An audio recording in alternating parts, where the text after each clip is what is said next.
বর্তমান সময়ে দূরের মানুষগুলোর চাইতে কাছের মানুষগুলো সবচেয়ে বেশি ক্ষতি করে। আর বন্ধু বান্ধব আহা, এরা তো হচ্ছে বসন্তের কোকিল, যতক্ষণ দিতে পারবেন ততক্ষণ ভালো, যখন দিতে পারবেন না না না না ছেলেটা কিন্তু আলাদা হয়ে গেছে, তার মন মাইন্ড চেঞ্জ হয়ে গেছে, এর সাথে আর বেশি দিন ফিটিং মারা যাবে না, সিটিং দেওয়া যাবে না, ঘোরাফেরা করা যাবে না।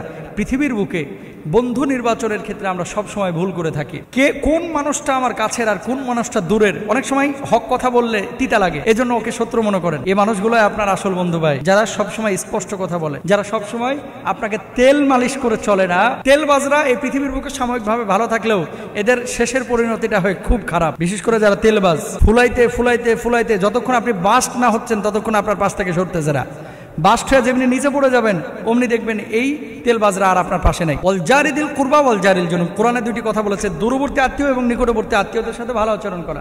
আপনি আপনার জায়গা থেকে ভালো আচরণ করে যাবেন, তাদের সাথে ভালো সখ্যতা করবেন, কিন্তু যখন বুঝবেন যে মানুষটা আপনার ক্ষতি করার চেষ্টা করতেছে, দেখা হলে সালাম কালাম হবে, কিন্তু তার সাথে ঘেঁষাঘেঁষি মেশামেশি করা যাবে না। আর বন্ধুত্ব নির্বাচনের ক্ষেত্রে দিনদারিটাকে প্রায়োরিটি দিবেন।